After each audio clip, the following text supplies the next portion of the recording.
Nas últimas 24 horas, Américo, elas foram assim em cascata com muitas informações em relação a isso, porque a Rússia também reagiu às declarações de ontem de Donald Trump sobre entregar mais armas aos ucranianos e aplicar sanções aos compradores de exportações russas. Não sei como esse povo na Rússia, Américo, dormiu de lá para cá.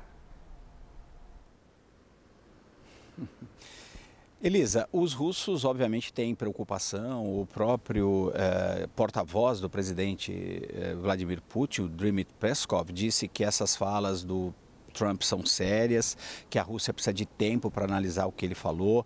O ministro das Relações Exteriores russo, Sergei Lavrov, acabou de dar uma declaração também, dizendo que ele não entende por que esse deadline que foi dado aí, esse prazo de 50 dias para a implementação das sanções, o que o Trump espera que aconteça em 50 dias.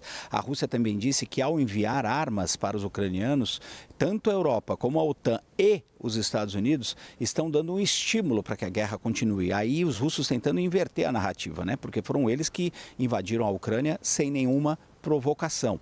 E eles agora dizem que, na verdade, o Ocidente é que prolonga a guerra ao enviar essas armas. Então, existem muitas dúvidas do lado russo com relação ao que o Trump vai de fato fazer, se ele vai de fato implementar essas medidas como as tarifas secundárias. Agora você tocou num ponto muito importante, Elisa, que é um problema para o Donald Trump, que é a questão do financiamento para a Ucrânia.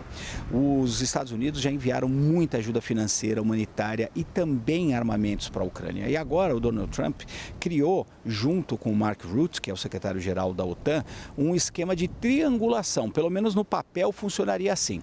Os Estados Unidos enviariam as armas para a OTAN pagaria aos Estados Unidos e essas armas depois iriam para a Ucrânia. Só que não está muito claro. Eles dizem que os europeus pagariam isso, mas os americanos contribuem muito com a OTAN, por exemplo. Primeiro ponto. Segundo, a Europa teria condições de sozinha arcar com todos os custos da guerra?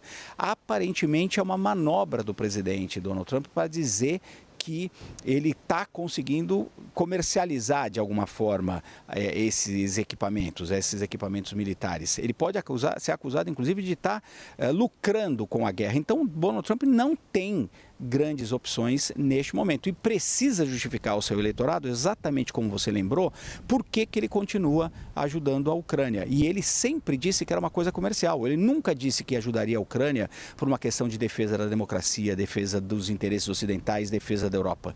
Ele nunca falou isso. Esses eram os argumentos do Joe Biden para explicar por que ele fazia aquele financiamento todo. Isso gerou críticas, como você lembrou, de uma parte da população. Agora o Donald Trump tem essa sinuca de bico no meio de todas essas. O Trump gostaria que a guerra acabasse amanhã. Se ele pudesse, ele acabaria com essa guerra.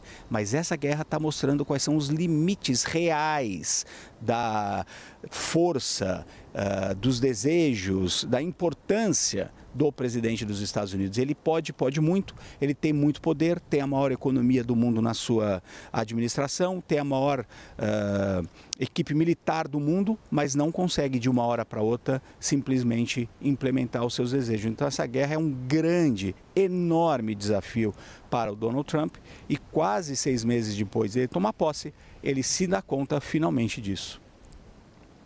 Américo Martins trazendo esse olhar macro mundo sobre os efeitos de Donald Trump, guerra da Rússia contra a Ucrânia e as repercussões nesta terça-feira, 15 de julho de 2025.